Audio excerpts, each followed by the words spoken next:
लोकतंत्र में चुनाव भी शानदार चीज है। चुनाव न हो तो काहे का जनता जनार्दन और काहे की जनता माई बाप। चुनाव ही तो है जो नेता बार बार जनता के पास लौट कर आते हैं। राजस्थान में भी 5 साल के लिए मंत्री और विधायक बने थे, लेकिन बार बार चुनाव होने की वजह से जनता की पूंछ बनी हुई है। राजस्थान में 90 निकाय चुनाव के लिए वोट डाले जा रहे हैं, जिसमें गहलोत सरकार के 22 विधायकों और 6 मंत्रियों की प्रतिष्ठा दांव पर लगी हुई है।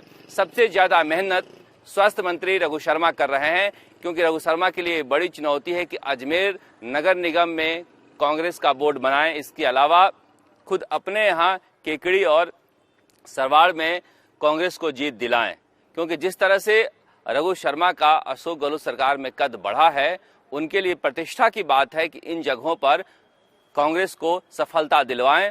अजमेर से पूर्व उप मुख्यमंत्री सचिन पायलट अपने आप को अलग कर चुके हैं, इसलिए अजमेर की पूरी राजनीति रघु शर्मा ही संभालते हैं। इसी तरह से उस शिक्षा मंत्री हैं भंवर सिंह भाटी। वहां कोलायत में और देशनोक में स्थानीय निकाय के चुनाव हो रहे हैं।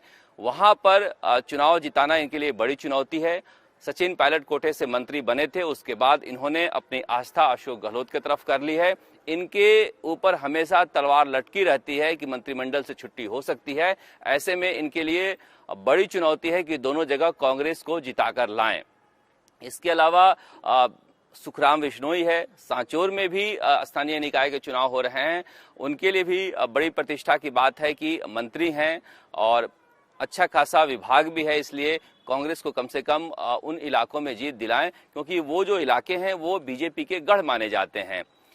इसके अलावा महेंद्र चौधरी हैं। महेंद्र चौधरी जो सियासी उठापटक हुई थी राजस्थान में, उस समय अशोक गहलोत के लिए संकट मोचक बने हुए थे, लेकिन पिछले स्थानीय निकाय चुनाव में उनकी पत्नी चुनाव हार गई थी। इसलिए उनके लिए बड़ी चुनौती है कि नागौर तो जिताकर लाए ही, इसके अलावा नावा जैसे इलाकों में भी और कुचामन जैसे इलाकों में भी स्थानीय निकाय चुनाव में कांग्रेस को सफलता दिलवाएं। अगर उन्हें अशोक गहलोत जिस तरह से बड़े जाट नेता के रूप में स्थापित करना चाहते हैं और वो स्थापित होना चाहते हैं, तो कम से कम इस बार के स्थानीय निकाय चुनाव में उन्हें अपनी ताकत दिखानी होगी। इसी तरह से साले मोहम्मद का भी हाल है। जिस तरह से जैसलमेर में रूपा राम के साथ उनकी अदावत चली और उसकी वजह से बीजेपी ने वहां बोर्ड बनाया। अब रूपा राम हो सकता है कि पोखरण में बदला लें जैसलमेर की हार का। इसलिए साले मोहम्मद के लिए बड़ी चुनौती है कि पोखरण का किला बचा कर रखें।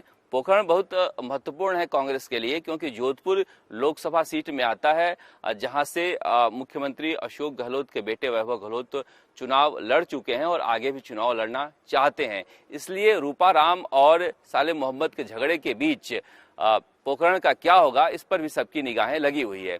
इसी तरह से 22 विधायक भी हैं जो जी जान से लगे हुए हैं, जिन्हें मंत्री बनना है। अगर मंत्री बनने की चाह नहीं है तो कम से कम राजनीतिक नियुक्तियों में ही कुछ लेना है। कुछ न मिले तो कम से कम जिला अध्यक्ष ही उनके पसंद के बन जाए, क्योंकि कांग्रेस में अब जिला अध्यक्ष भी बनने वाले हैं। तो इस तरह से कांग्रेस के जो 22 विधायक हैं वो भी जी जान से लगे हुए हैं कि कुछ जिताकर लाएं ताकि दिखाएं।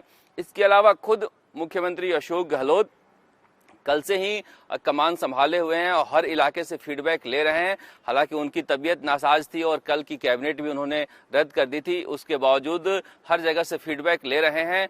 पूरी कोशिश है उनकी किसी भी तरह से इन चुनाव में जीत दिलाकर वो दिखाएं कि राजस्थान में बॉस मैं हूं, मेरा चलता है। उधर सचिन पायलट ने भी जनता से अपील की है कि बड़ी संख्या में कांग्रेस को जिताने के लिए लोग घर से बाहर निकलें। मगर सबसे बड़ी चुनौती सतीश पूनिया के लिए है, क्योंकि 90 में से 60 सीट बीजेपी के पास है। कांग्रेस के पास तो 25 ही थी। वो चाहेंगे कि इससे ज्यादा बढ़ें तो कहें कि देखिए हम ज्यादा जीत कर लाए हैं। सतीश पूनिया के लिए चुनौती है कि वसुंधरा राजे इंतजार कर रही हैं उनके फेल होने का। इसलिए उनके लिए बड़ी चुनौती है कि कम से कम 60 सीट जो है वही बचा कर रख लें। हालांकि ऐसा होता नहीं है, अमूमन जिस पार्टी की सरकार होती है वहां ज्यादा जीत कर लोग आते हैं। इसलिए सतीश पूनिया को ज्यादा मेहनत करने की जरूरत है। अपनी पूरी टीम लेकर वो मैदान में उतरे हुए हैं और उन्हें खूब पसीना भी बहाया है। मगर आखिरी फैसला जो है अब जनता जनार्दन पर है कि किसको जिताकर लाती है। अशोक गहलोत और सतीश पूनिया दोनों के लिए प्रतिष्ठा दांव पर लगी हुई है। उधर वसुंधरा राजे इंतजार कर रही हैं कि सतीश पूनिया फेल हों तो वो अपनी धमाकेदार एंट्री जो है बीजेपी के मुख्य धारा में करें। राजस्थान तक के लिए शरद कुमार।